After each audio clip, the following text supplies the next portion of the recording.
Singer Monu Jangid YouTube channel पर आज उत्तर भारत के महान विद्वान, महान कवि पूज्य पंडित परमानंद जी गगरौली का हार्दिक स्वागत है। आज हम एक महान हस्ती से वार्तालाप करने को जा रहे हैं। उनके जीवन परिचय के बारे में कुछ जानना चाहेंगे, वो दर्शकों तक पहुंचाने का प्रयास करेंगे। तो हम आते हैं पंडित परमानंद जी के पास। पंडित जी नमस्कार। नमस्कार। तो आप पहले तो आप अपने दर्शकों को, अपने श्रोताओं को, अपने सेवकों को आप अपने बारे में बताइए, अपना परिचय दीजिए। आपका मूल गांव गगरौली है। भाई मेरा मूल गांव गगरौली है और मैं ब्राह्मण परिवार में जन्मा हूँ जी। और बचपन से ही पारिवारिक संस्कार ऐसे थे। भाई मेरे दादाजी भी कवि थे अच्छे अपने टाइम के, मेरे ताऊ जी अच्छे कवि थे अपने टाइम के। मैं पढ़ते पढ़ते इस टाइम में आ गया था।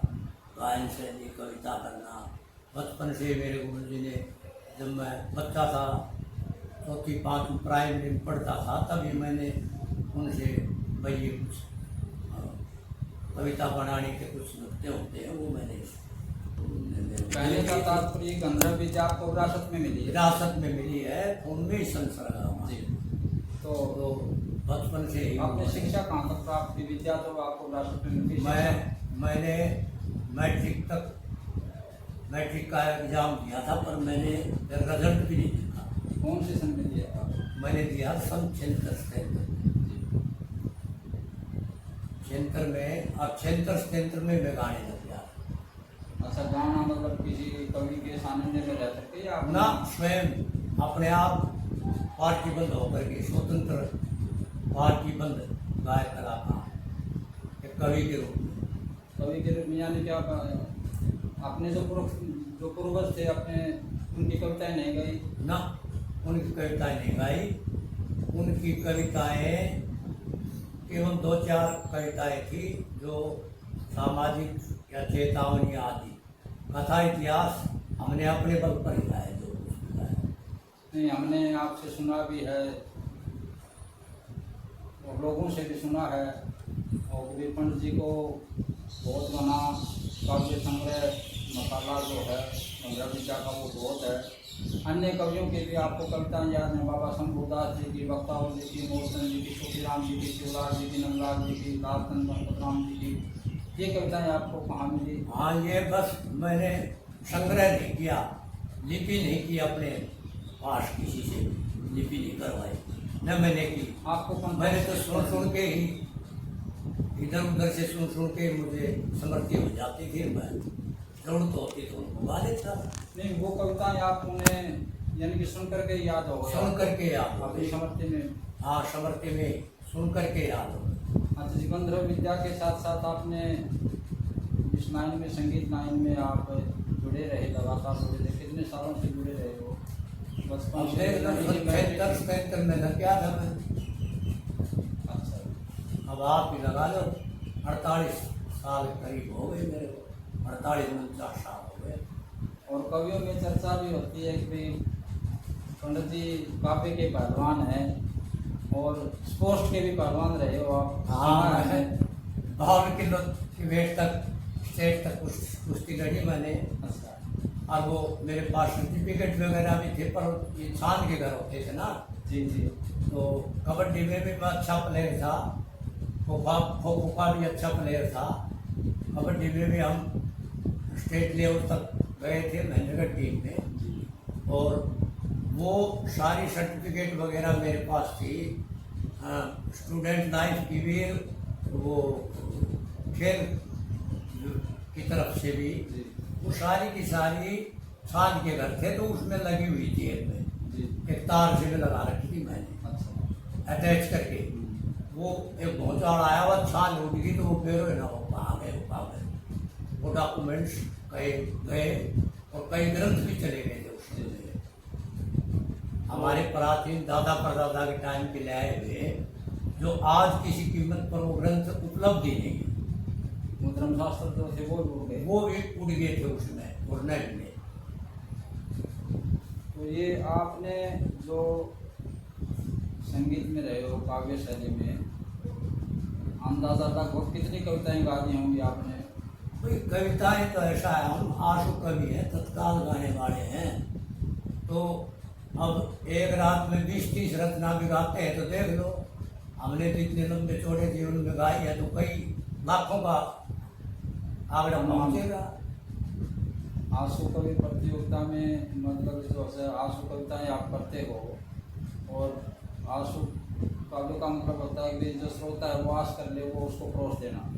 आस नहीं, श्रोता की जो इच्छा हो जाए, हाँ, आशा हो जाए, इच्छा इच्छा, उसे इच्छित देना। जैसे श्रोता चाहे कि भाई मेरे को ये तर्ज अब काव्य के रूप में इस तर्ज में काव्य सुनना है, हाँ जी, और श्रोता फरमाइश कर दे उसी तर्ज पर तुरंत फुर्त कविता करना। तत्काल कवि अलग होता है, आंसू कवि तत्काल कवि से भी अव्वल दर्जा होता है। जी आंसू तो तत्क्षण और इच्छित देना, जी। इच्छा के अनुसार देने वाला ही आंसू कवि कहलाएगा।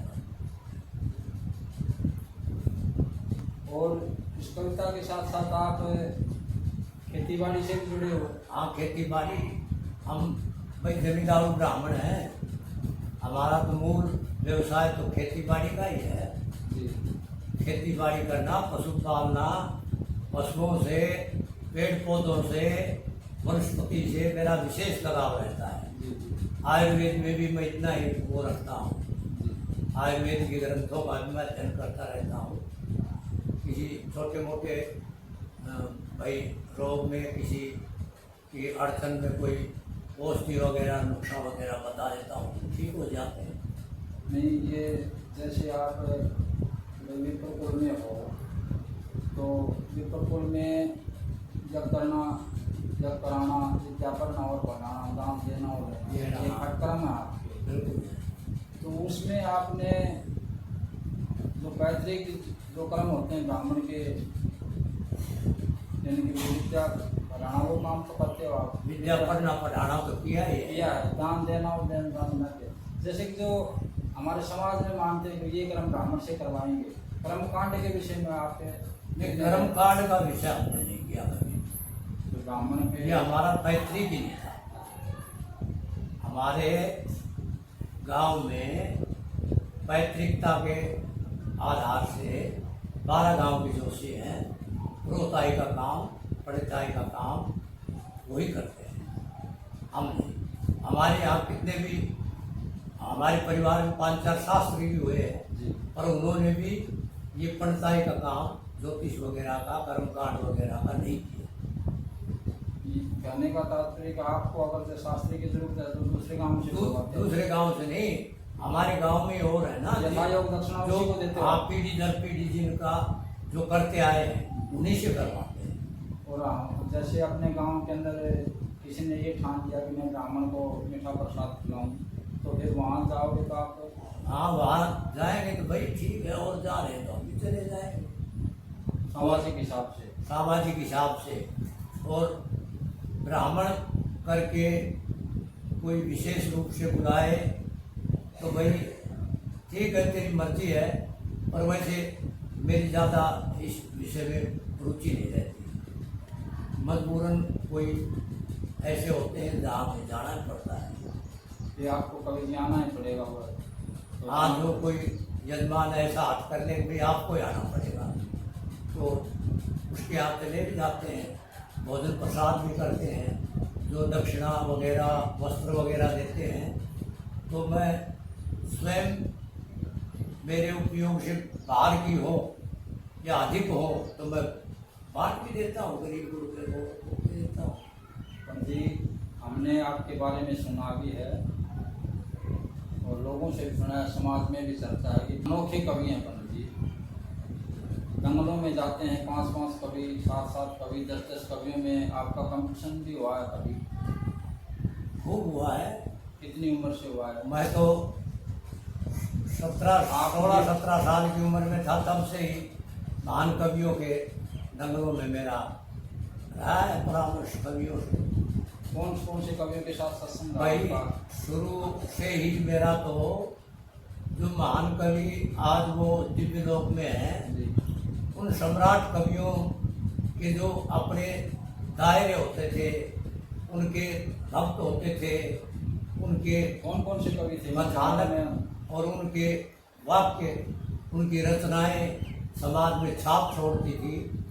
उन कवियों में मैं खूब खुल के गाया हूँ कि गोदियों में भी खेला हूँ, उनसे सीखा भी हूँ और उनके साथ खेल के उनसे भी प्राप्त किया है। फिर उनके साथ भाई पहलवानी वाले दाव पेच भी लगाए। कौन कौन से कवि थे वो? भाई पूज्य पंडित गणपत राम जी, पंडित लालचंद जी बीजना वाले, घड़ी वाले गणपत राम जी, बाबा बख्तावर जी, बाबा मूलचंद जी के अखाड़े से, और सुहासरा से पूज्य पंडित राम कुमार जी, और फिर ये इधर पाथराड़े से नंदलाल जी के भाई, बाबा नंदलाल जी का खाड़ा, नंदलाल जी शंकरदास जी के अखाड़े से नंदलाल जी के छोटे भाई बेगराज जी, वो भी रहे हैं। इधर सुरेश जी में पंडित रविदत्त जी थे, जी। वो भी भाई पंडित नंदलाल जी के शिष्य थे। जी वो भी इधर नांगल चौधरी नौड़ाई का गाँव है, पंडित गणेश लाल, वो भी नंदलाल प्रणाली से थे।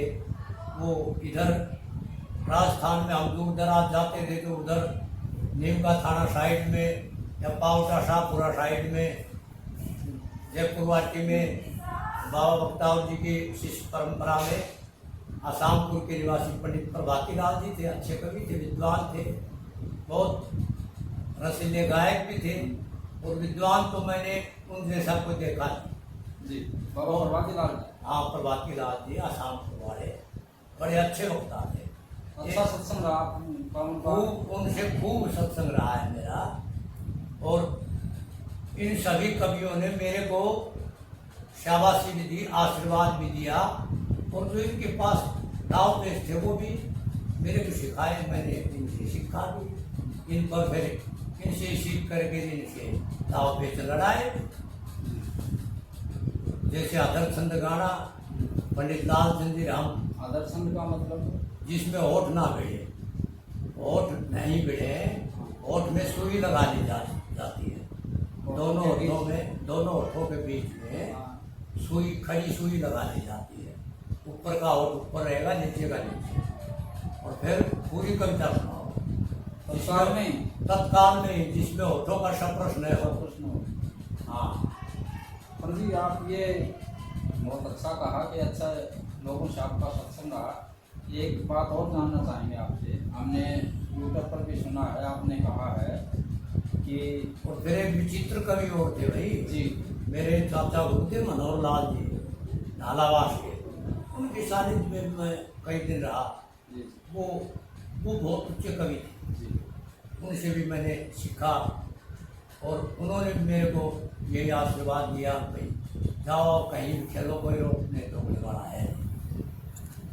और पंडित बहुत हमारे अखाड़े में बाबा शिवलाल जी की शिष्य परंपरा में शाहतौर निवासी पंडित चिरंजी लाल जी, जो सांगी भी रहे और कवि भी थे, वो उनसे भी मेरा 10-20 प्रोग्रामों में संसर्ग, उनका अंतिम टाइम था, हमारा सिखलाई का टाइम था, तो उनसे भी मेरे को सीखने का कुछ बहुत अच्छा लगा। नहीं, लोगों ने ये भी कहा है कि भाई कवि हैं पंडित जी, साहित्य संस्कृति के हम हैं, बड़े धर्म शास्त्रों के सत्य सनातन धर्म के बड़े अटूट सेवक हैं, धर्म के चौकीदार हैं।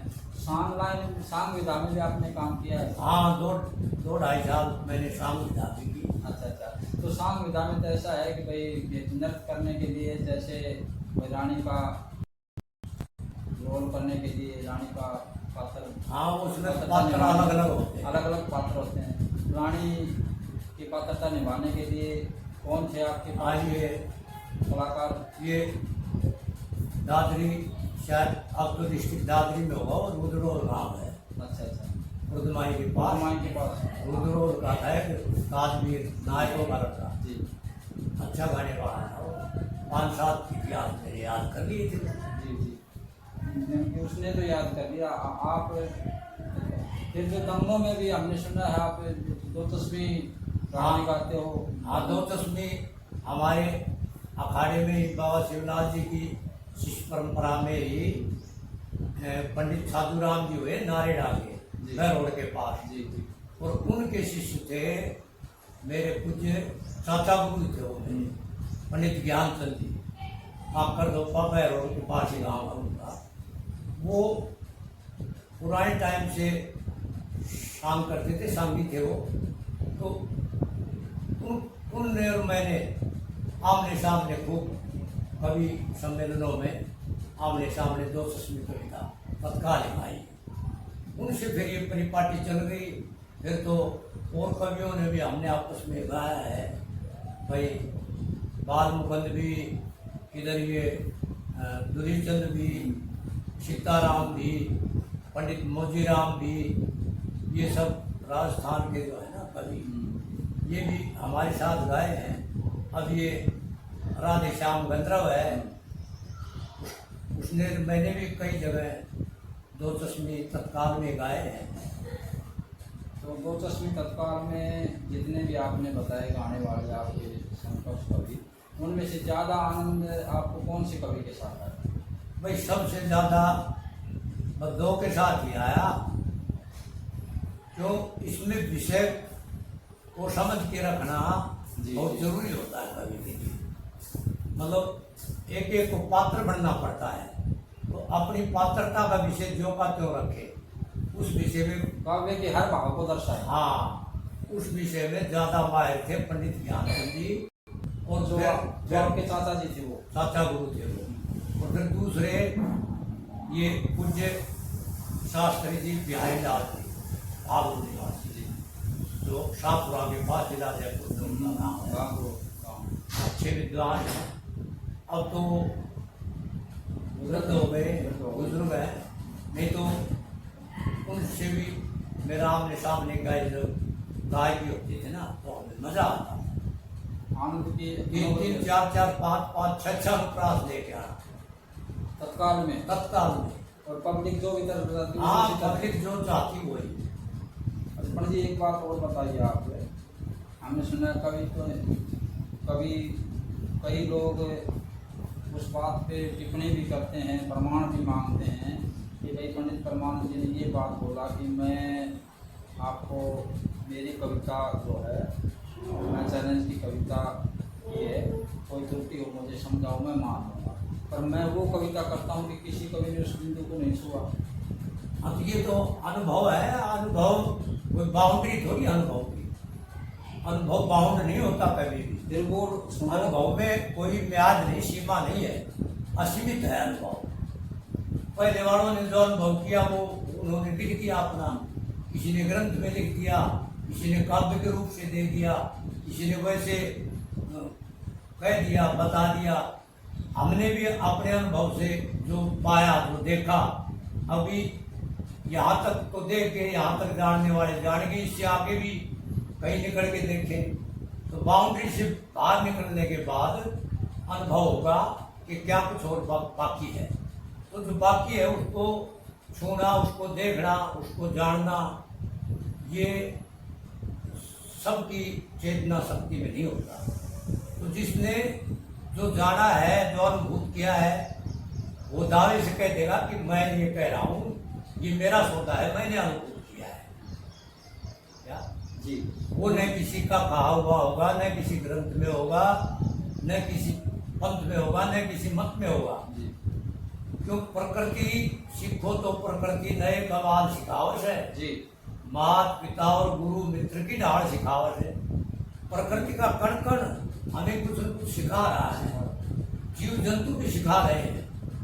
अब तूने देखा बैठक में कुत्ते बैठे थे, मैं वहीं बैठा हूँ, 5-4 कुत्ते बैठे रहते हैं, पंखा चलता है, बैठे रहते हैं, मैं उनके बीच से आता जाता रहता हूँ, वो नहीं उठते हैं। कोई अजनबी और थर्ड पर्सन आएगा तो वो बेचारे उठ जाएंगे। तो इसका मतलब क्या हुआ कि भाई तू जीव मात्र का विश्वास कमा ले, बस यही है कमाई, खास कमा ले। जीव मात्र का अपने में विश्वास कमा ले, यही है कमाई भाई, खास कमा ले। जीव मात्र में तेरा विश्वास है भाई, ये तो तेरे को तकलीफ देने वाला नहीं है, हो गई तेरी कमाई। और एक बात और बताइए अपने विवेक से हमें कि अनुभवी कवि हो आप।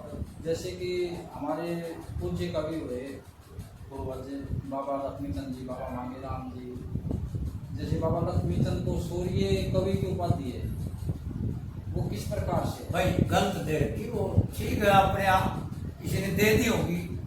सूर्य कवि की उपाधि वो दे सकता है जिसकी कविता, जिसका कहा हुआ, जिसका काव्य कथन सर्वमान्य हो, सर्वसपर्शी हो।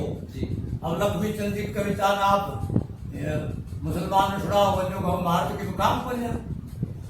उदाहरण के तौर पर कृष्ण मुरारी भारी में नान में मुसलमान कित कहे हुआ, कित मान रहे हो? नहीं मानेगा। और मैं कहूंगा वो सर्वमान्य होगी। आप बताइए कोई कविता। आंखें लाल सभी हो लेकिन लाल करण का ढंगोश है, कुंजी कुंजी अपनी इस्तेमाल करने का ढंगोश है। मतलब मुसलमान ना क्या हो लाल आज लाल ना हो गई, क्या नहीं कर सकता। जो मजबूरी कर दे दूरी तो वो दूरी दूरी को ना, जी। अपनी हो आंखें भूरी तो वो भूरी भूरी को ना। सबके साथ एक जैसा व्यवहार, मेडिसिन का और मंथन किए हुए विषय का सबके साथ एक जैसा व्यवहार होना चाहिए। जैसे पैरासिटामोल की गोली सबको बुखार था रहे, इसी तरह से कहा हुआ वाक्य मिलनसार हो बिछड़े मत ना मेल मिलाप बड़ा होश है, औरों का सम्मान करें तो आप बड़ा होश है। अन हिंदू भी मान लो, मुस्लिम भी मान लो, सिख भी मान लो, ईसाई भी मान लो, बौद्ध भी मान लो, जैन भी मान लो। एक भी कविता, मेरा दावा है, लोग जो क्षेत्रीय कवि है ना जी, लोक भाषा कवि, उन लोक भाषा के कवियों में एक किसी कवि की भी एक कविता भी ऐसी ला दे कोई जो सर्वमान्य हो, जिसको सब मान ले। भाई हिंदू मानने को हिंदू भी मुट्ठी भर, सूर्य को तो मुसलमान भी मानने का कि धूप तपस है वो चारना वो भी काम करे थे, हिंदू भी काम करे थे, सिख भी करे, जैन भी करे थे। बारिश वाला बादल वाला भाव होना चाहिए। सूर्य कवि की उपाधि देने से पहले उनको ये सोचना चाहिए था कि सूर्य की तरह सर्वमान्य हो, सर्वउद्देशीय हो, सर्वसपर्शी हो, सर्वहिताई हो। पर जी इस बात को अगर कोई बाधक नहीं है, चाहे हरियाणा हो चाहे राजस्थान। मतलब अपने 200 कोस के इलाके में तो सत्तार के मुकाबले का गिरफ्तारी के मामले में ढोलक वादक में कोई नहीं है। नहीं, हमारे हरियाणा में भी जैसे मानते हैं सतपाल जी, हमने देखा भी है। भाई जैसे हरियाणा जो हो रहा है ना वादक, वो हमारी शैली में अनफिट हो जाएंगे। हमारी शैली में अब मैं 4-5 आपके साथ काम भी किया उन्होंने, हरियाणा के जो नामदार ढोलक वादक मदन खां, काले खां, तुंगल खां, उनने सबने किया हुआ है। आपके साथ काम? मेरे साथ काम किया है, 2-4 बार काम पड़ा है, 1-2 रचनाएं मैंने सुनाई है। तो हमारा जो चाला है ना उसमें वो फैल है। हमारे चाले में तो सतपाल ही, और सतपाल उस चाले को बजा देगा, हमारे वाला बजा देगा। जो हरियाणा को चाहिए वो चाला बजा देंगे सतपाल वो बजा देगा, ये बजा देगा। सतपाल जी जो है चौमुखी पर आज सतपाल जैसा वादक नहीं। आपने इस बात को साबित किया है कि हरियाणा के ढोलक वादक आप बिल्कुल सतपाल मैंने गायबाने फैल दिए उनको। हाँ बिल्कुल, मैंने उनको दिखा दिया, अपना करिश्मा दिखाया आपने, बिल्कुल दिखाया। मैं क्या हूँ आप क्या? उन्होंने माना कि भाई पंडित जी आप तो आप ही हो, हम तो लय से भटक गए थे, आपने हमें लय के अनुकूल लेकर के आपने ये प्रस्तुति दी है ना, तो आपका कोई जवाब नहीं। उन लोगों ने ये कहा है आपसे।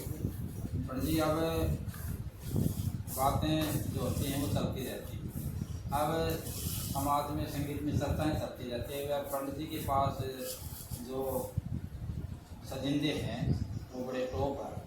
हारमोनियम पे दमन है, सतपाल जी ढोलक पे। हाँ, दमन बढ़िया कलाकार रहते हैं हरियाणा में। आज तो आप दमन जी हारमोनियम पर, तो पंडित जी को एक नई ऊर्जा मिली है, एक अब बदले वाला है। हाँ, पर दमन जी के बारे में आप क्या कहेंगे? थोड़ा सा ये ऐसा है जी भाई, हमारी लाइन में वादक को वादक के साथ साथ वादन कार्य के साथ साथ उसे बोलना भी पड़ता है तेग वगैरह में, समझ गया, कोर्स बोलते हैं जिसको कोर्स कहते हैं। तो ये कोर्स में थोड़ा सा तत्काल गाने वाले के साथ कोर्स करना आसान नहीं है। मैं इनकी भी वो नहीं मानता भाई ये नहीं कर सकते, पर इनकी वहाँ तक की नहीं है, शैली नहीं वहाँ तक। क्यों, इन्होंने तो रागनियाँ गाई हैं, तो रागनियाँ तो याद की हुई होती है। नहीं, आपके विषय को सुनना तो आता है इनको, सुनना तो आता है, परंतु इतनी कैपेसिटी नहीं ना कि हम टेक धर के गए उसी समय कैच कर लिया। वो कैचिंग पावर उतनी नहीं है जितनी होनी चाहिए। इवन हम आप चंद्रलाल जी के शिष्य हैं, हाँ, आप कोई चंद्रलाल जी की कविता पढ़ रहे हैं, गा रहे हैं, जब तो वो खूब बोलेंगे, जिस तरह से आप जो चाहेंगे वो वैसा का वैसा देंगे आपको। बिल्कुल वैसे का वैसा देंगे, परंतु तत्काल कविता में तो भाई उनको थोड़ा जितना समझ में आएगा वैसे उतना ही बोलेंगे। मान लीजिए आप, हमने देखा है कि एक बार एक दंगल में किसी कोई ढोलक वादक था, हम नाम तो नहीं जानते उनका, उन्होंने वो आप शुरू हुए और फिर आपने उनको कहा भाई आप हमें जो चीज़ चाह रहे थे हम लय का दुआ वो हमें नहीं मिला। वो कैसे नहीं मिला? अब हम जिनके बारे में कह रहे हैं उनको कोई सींग नहीं। ऐसा है आप अंदाजा लगा सकता हूँ कि आप सतपाल जी के विषय में कह रहे हैं। भाई ये है ठेके वगैरह का जो काम होता है ना, जैसे दादरा है जी, अब दादरा की कोई चीज गायक गा शुरू करके गायक ने, तो दादरा का ठेका ढोलक वादक को लगाना पड़ेगा। वो नहीं लगेगा तो फिर वो चीज बनेगी नहीं। कैसे बनेगी बताओ? रूपक है, रूपक का ठेका अलग है, दादरा का अलग है, झपका अलग है। ये ठेका बंदी का जो गायकी शुरू हो जाती है ना, जैसे कोई सोहनी गा रहा है, मेरा तवील गा रहा है, तो ये ठेका बंदी की बातें हैं। आम रड़े मिलो बेजड़ हाथों से वो गा रहे हो तुम तो धप्पड़ धप्पड़ धप्पड़ धप्पड़ कर दे वो। परंतु जो नपी तुली जो गणित मात्रा की चीजें हैं ना, मात्रा की चीजों में तो मात्रा वाला सौदा आएगा तभी बात बनेगी। बाहरों फूल बरसाओ मेरा महबूबा है, इसमें तो इसका ही ठेका लगेगा। अब हम हरियाणा की रागनियाँ छक्का लाएंगे नहीं लगता। तो इसलिए मान लो आप पब्लिक ने फरमाइश कर दी, अजी पंडित जी इस पर सुनाना भाई,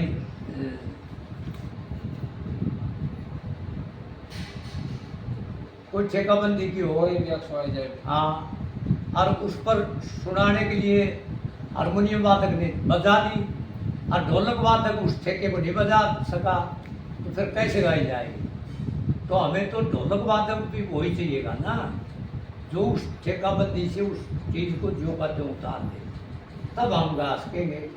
क्यों?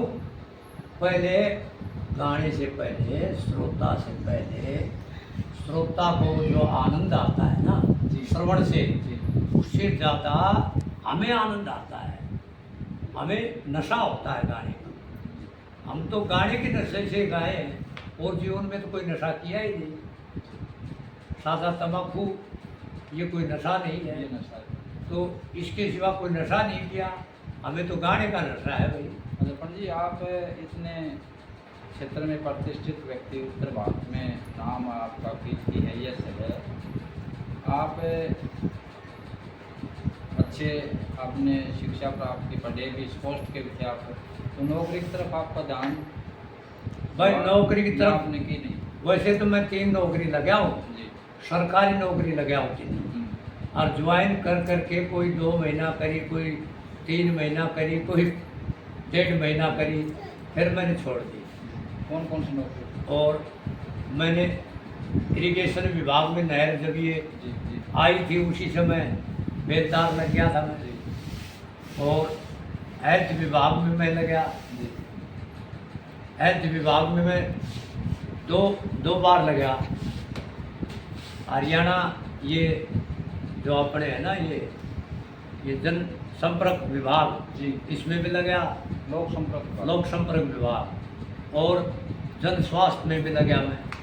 मेरा सिलेक्शन हो गया था 27 पार्टियों में सबसे पहला नंबर आया। तो कहाँ 27 पार्टी कहाँ इकट्ठी हुई? 27 पार्टियाँ नारनौल में वो लिया था। जी सबसे पहला मैं था। 3 महीना मैंने नौकरी की, फिर मैं नहीं गया, छोड़ दी मैंने। इसी प्रकार से नहर महकमे में भी 15-20 दिन गया मैं, फिर मैंने छोड़ दी। 1.5 साल कोई और शेर नहीं, रोल कार्ड बना करके तनख्वाह लेता रहा, चलता रहा, फर्जीवाड़ा करता रहा। मेरे भाइयों ने कहा तू कोर्ट में खड़ा हो जा, तेरी नौकरी पक्की, मंगवाई मन फिर छोड़ दूंगा। विपिन जी, ये जो सरकारी जो प्रोग्राम होते हैं, कई बार ये होते हैं भाई चंडीगढ़ प्रोग्राम हो गई, प्रोग्राम हो, इन प्रोग्राम में भी आप गए हो? हाँ, मैं गया हूँ। एक बार गया था मैं वहाँ पे, वो कहने लगे भाई क्या सुनाओगे? मैं बोलो क्या सुनाओगे? कौन बोले क्या सुनाओगे? वो जो वहाँ डायरेक्टर बैठे थे ना, जो टीम बैठी थी, जी उस टीम ने कहा क्या सुनाओगे? वो बोलो क्या सुनाओगे? मैं तो जो कहोगे वही सुना दूंगा, उसी विषय पर सुना दूंगा। भाई शराबबंदी पर सुनना है, या दहेज पर सुनना है, या बेटी बचाओ पर सुनना है, या पर्यावरण पर सुनना है, जो विषय आप चूज करोगे मैं वही सुना दूंगा। तालियां बज गई। सब ने कहा कि भाई ऐसा गाने वाला तो कोई आया नहीं। वो भी खड़े होकर के उन्होंने धन्यवाद किया, बोले जी क्या बात है आप। फिर मैंने तो उसी माहौल का सुना दिया, वो गदगद हो गए सब। ये पंडित लक्ष्मीचंद की वहाँ मनाते हैं, जी या भिवाड़ी डिस्ट्रिक्ट में उमराव में। हाँ, वहाँ भी बाबा सुखीराम अखाड़े की तरफ से मैं शिष्य परंपरा की वजह से मैं गया था वहाँ। तो वहाँ भी मैंने शाम के बीच में सुनाई प्रस्तुति। नोटों का ढेर लग गया, सम्मान का भी मालाएं वगैरह खंडवा खुंडवा दे करके वहाँ आप गए विपिन जी की जो वहाँ पर बना रखी संस्था बना रखी बाबा लक्ष्मीचंद ने, तो वहाँ पर आपने कहा क्या भाई ये बाबा का ये वचन सही है, ये गलत है? नहीं, वहाँ हमें वहाँ कहने का अधिकार नहीं। वहाँ तो उसके विषय में तो गए हैं। जी जी भाई नंदलाल जी के यहाँ भी गया हूँ मैं तो, जी और वहाँ उन महापुरुषों को हम अपनी वाणी के सुमन अर्पित करने के लिए गए हैं। जी जी जी उनके अवहेलना के लिए थोड़ी गए हैं। नहीं, सही बात। विवेचन करने के लिए गए होते, विवेचना की गोष्ठी रखो, उसमें कह देंगे। नहीं, विवेचना भी कवियों की विवेचना होगी, या कि आप बाबा सुखीराम अखाड़े की तरफ से आप अपनी भूमिका अपनी काव्य दोगे, ये कवि मूलचंद अखाड़े की तरफ से देगा, ये लक्ष्मीचंद अखाड़े की तरफ से देगा? हाँ, वो अपनी तो वहाँ पर आप वहाँ पर सिद्ध कर दोगे कि इस कविता में ये त्रुटि है?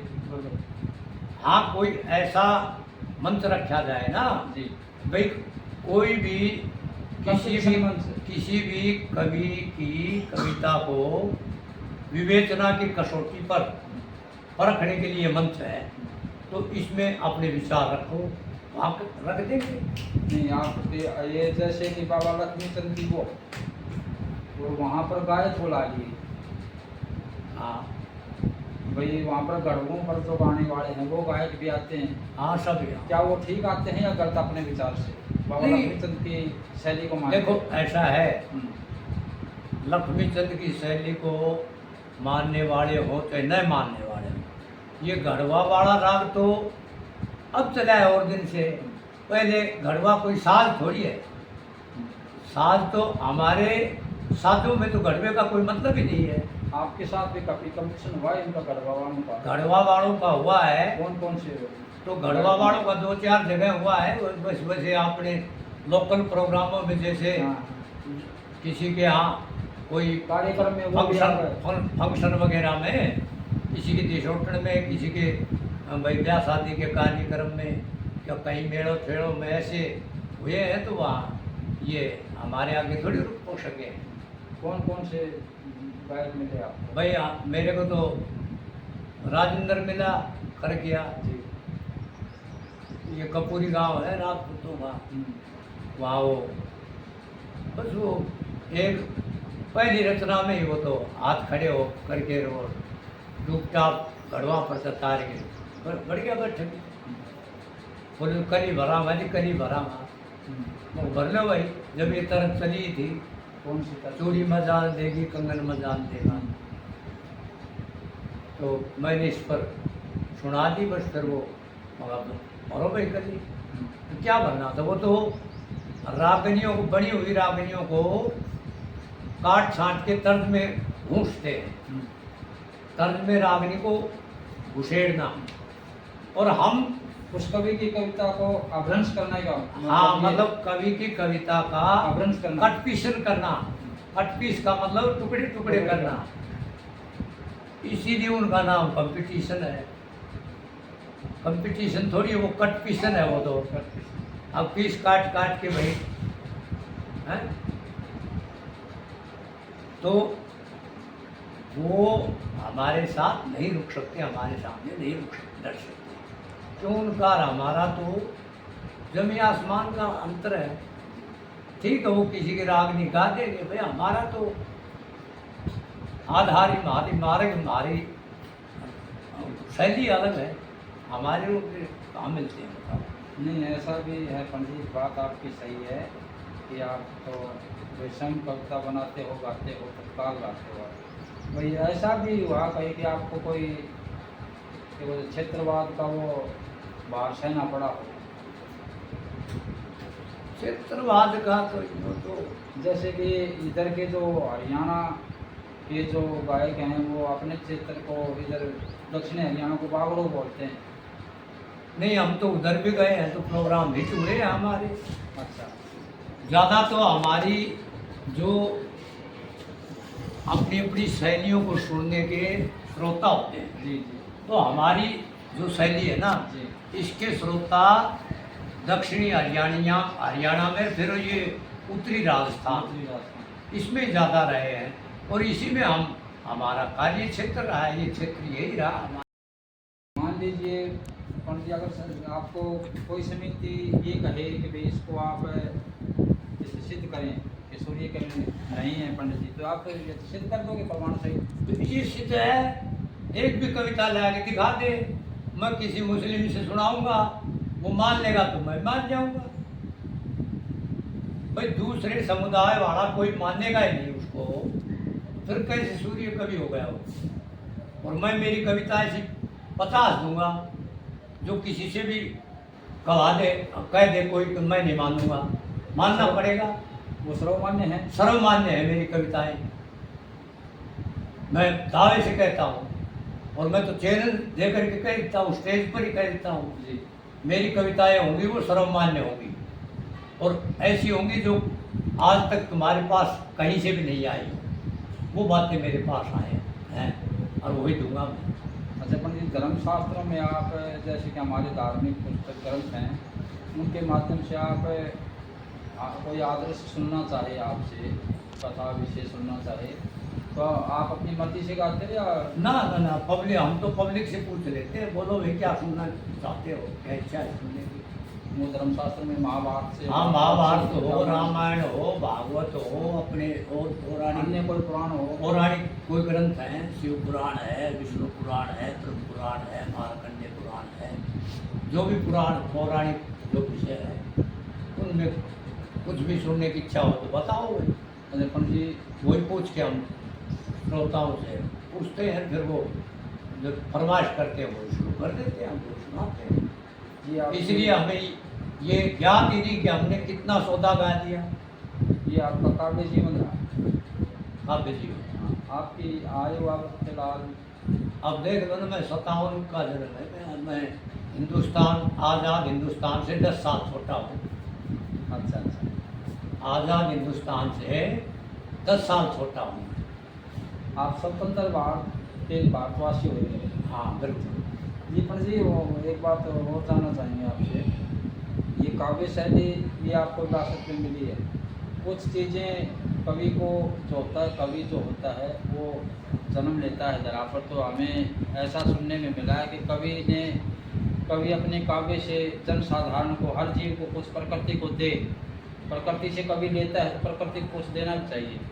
हाँ प्रकृति को भी देता है कवि, और प्रकृति वो कवि नहीं, प्रकृति को तो जनमान जो भी है वो सभी दे प्रकृति को, प्रकृति हम सबको दे रही है, तो हम मेरा सभी का मेरा कर्तव्य। कहने का तात्पर्य ये है कि भाई कवि की काव्य ऐसी हो जो कि जनसाधारण को नहीं, हर एक प्रकृति को, पूरी प्रकृति को कुछ मिले उस कविता से। हाँ, तो आपने ये कविताएं समाज सुधारक है, समाज में कुरीतियों के प्रति भी काव्य आपने कही हैं, पढ़ी हैं, हाँ, और आपने जो काव्य कही हैं, पढ़ी हैं, उन पर अनुसरण भी किया कि भाई समाज की सेवा करनी है। मैंने उस समाज की सेवाओं में आप किस किस विषय में भागीदारी सबसे ज़्यादा मानते हो? मैं ज़्यादा भागीदारी मेरी 2-4 विषय पर ज़्यादा रहती है। कौन कौन से विषय? जैसे किसी गरीब की लड़की की शादी हो, उसमें मदद करना जी और किसी मजबूर को दवाई दिलाना, जी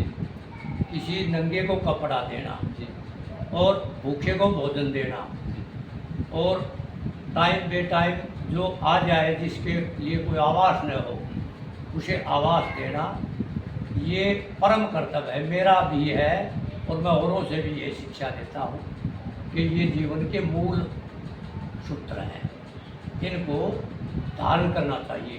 कोरोना काल में भी मैंने 5-5 लोगों को मेरे घर रोका है, अड़ोसी पड़ोसी भाई रोड़ा भी करते, मतलब दखल भी करते, जी और कहते भाई ये क्या कर रहे हो पंडित जी, रोग फैल जाएगा, ये है वो है, मगर भाई परहित करते मर भी जाएंगे जी जी तो परलोक तो सुधर ही जाएगा। उत्तम जीवन है। हाँ, जीवन तो वही है। नहीं, वो तो आपने ये जो मदद आप अपने निजी कोष से करते हो?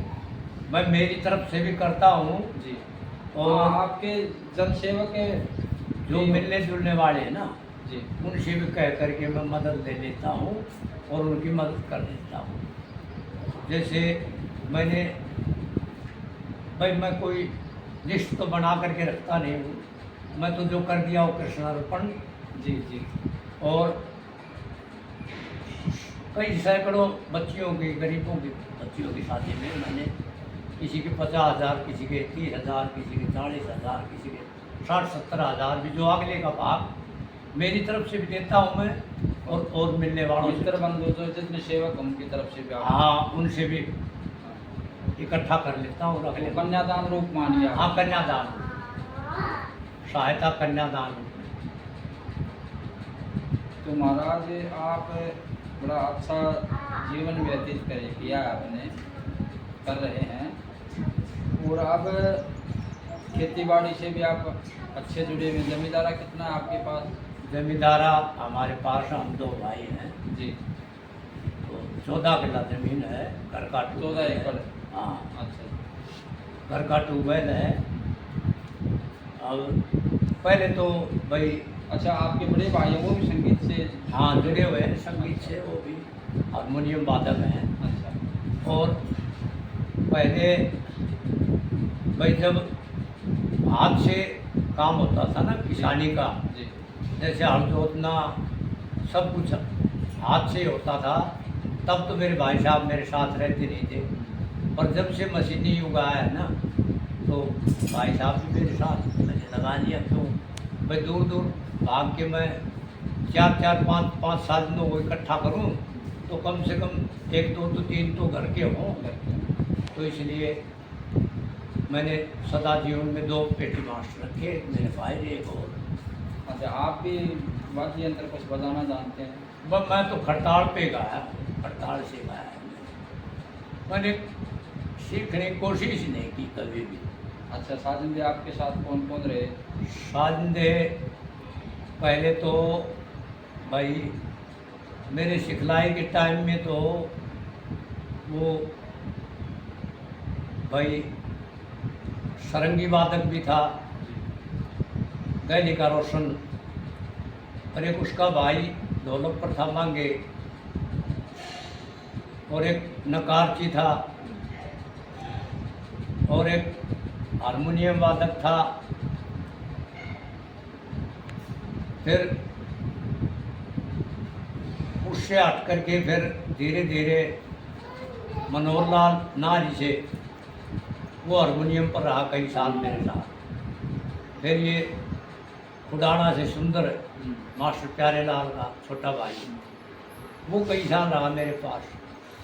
और ज़्यादा मेरे पास रहा भोजाबाद से श्यामलाल राणा।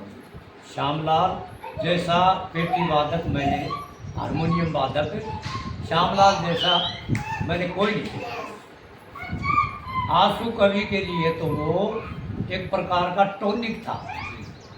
और मेरे को पंडित मैं आपको एक बार थोड़ा बीच में डांटना चाहूँगा, वो रोकना चाहूँगा। हारमोनियम वादक तो अब फिलहाल में भी हम आपके साथ देख रहे हैं, कभी कभार आपके साथ हारमोनियम की भूमिका निभा रहे हैं। वैसे सांगी हैं वो दमन जी। दमन जी को मानते हैं हमारे हरियाणा में सबसे उत्तम अब फिलहाल। नहीं, अच्छा है, पर आंसू कवि के आधार को जानने वाला ये तो बजा देंगे, जो कहोगे वो बजा देंगे। परंतु श्यामलाल में वो शिफ्ट थी कि अब कथानक का विषय क्या है, रस कौन सा बढ़ रहा है, उस रस के अनुकूल, अब कथा को क्या चाहिए, रस के अनुकूल धुन बनाना, यानी रस का और राग का समावेश करना। जैसे अब करुणा रस है, करुणा रस के आधार से जो तर्ज बढ़िया लगे, जो उसमें सही हो, तो इच्छित हो गया ना। जैसे सोने में सुहागा, तो वो बात श्यामलाल के पास थी, अन्य किसी और के पास वो मेरे को मिली थी। और मैं यहाँ तक कि आंसू कविता करता हूँ ना, ये सिर्फ देन उस श्यामलाल की है। वो बहुत अच्छे वादक थे, आवाज़ तो उनको थोड़ी कम थी, और हारमोनियम वादक वैसा मैंने मेरे जीवन में, मैंने ये हरियाणा वाले ताहिर खां वगैरह, ये ताहिर का भाई था वो, देखो वो 2-4 बार हमारे साथ भी काम पड़ा उसका। पर जी आप ढोलक में आप मानते हो, आपके गांव के हैं, गुवाहाटी गांव आपका नज़दीकी गांव के, आपके गांव से मान लो सतपाल जी, आप सतपाल जी को कितना मानते हो? बहुत गजब का ढोलकिया है। सतपाल से पहले मेरे पास श्यामलाल का एक लड़का, नाम तो उसका पूर्ण था परवान, वैसे हम उसको टिट्टू कहते थे, गांव में भी टिट्टू कहते हैं।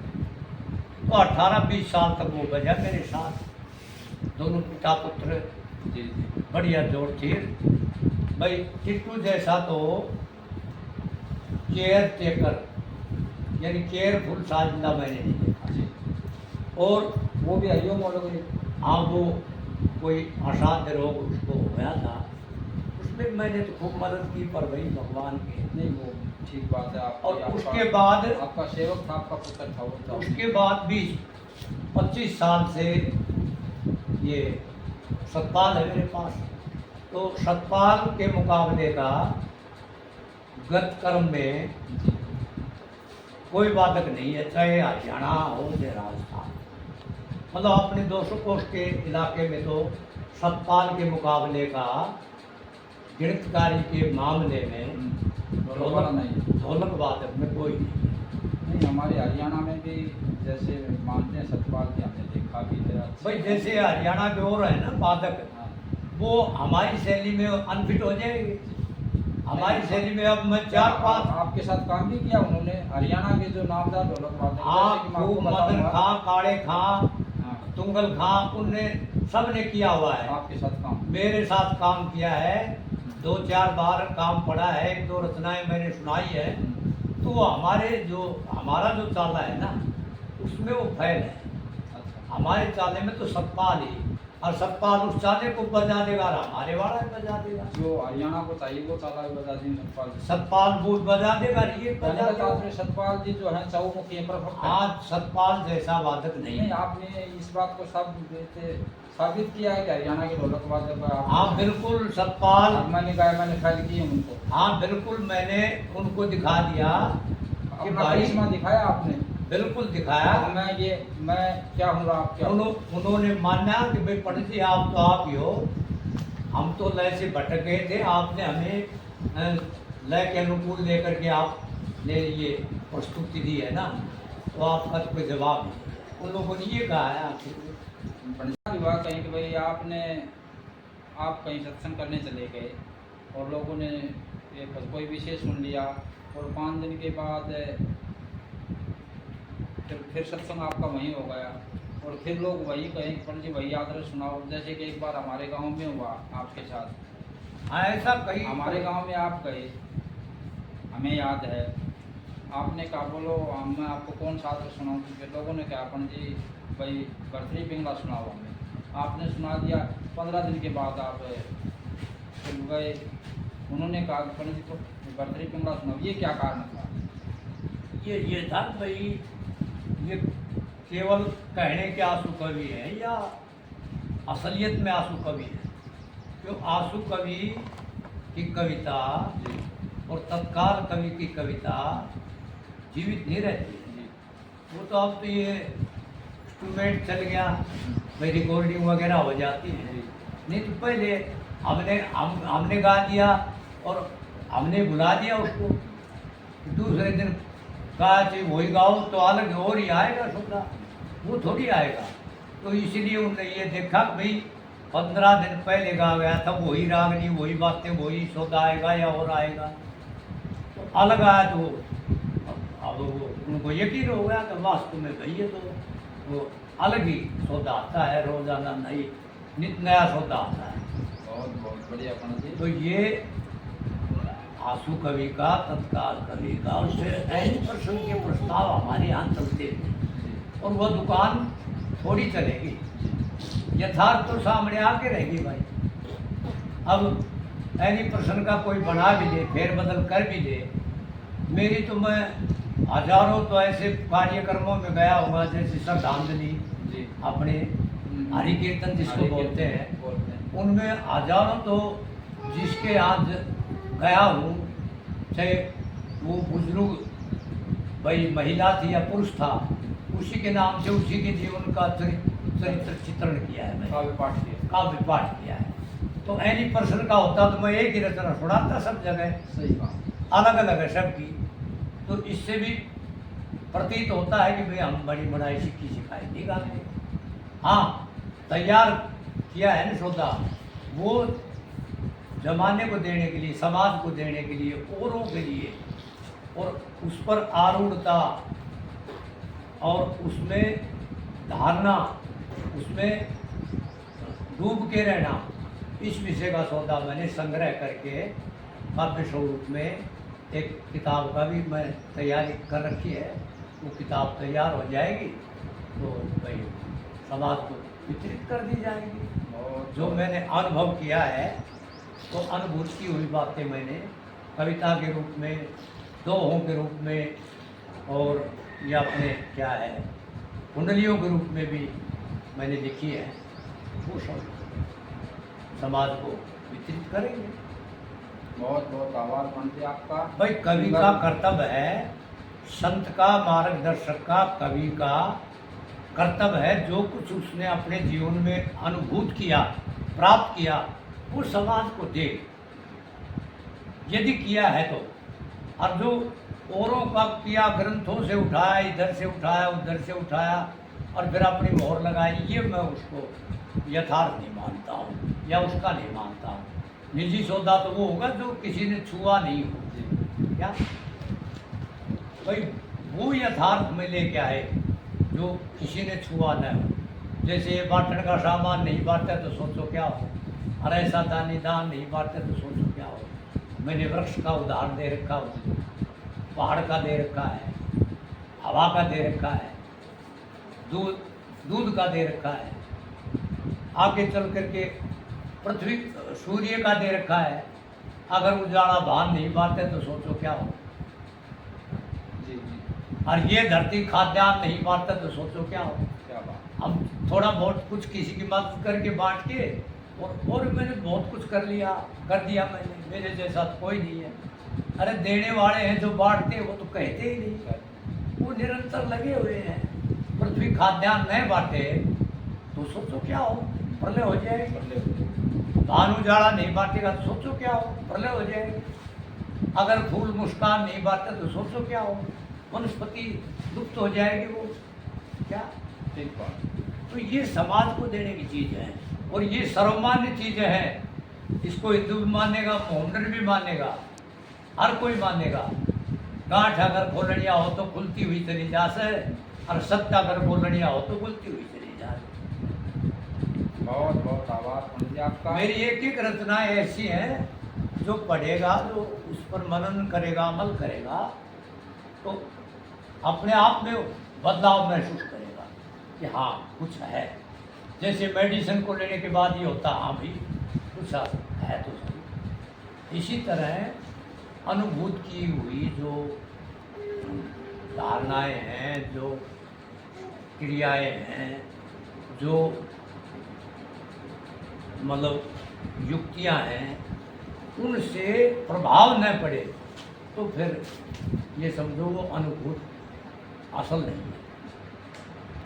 और फिर मैं तो कहता हूँ भाई तेरे लिए परखनड़ी में डाल के देख ले भाई, मेरी मत मान, तू तेरी परखनड़ी में सौदों में बताऊँ ये डाल ले और फिर तू देख ले क्या हो है रिजल्ट मान लिए। फिर अब मन को बेईमान, चंचल, छड़िया, चोर, दगेबाज मन को कह रखा है जी।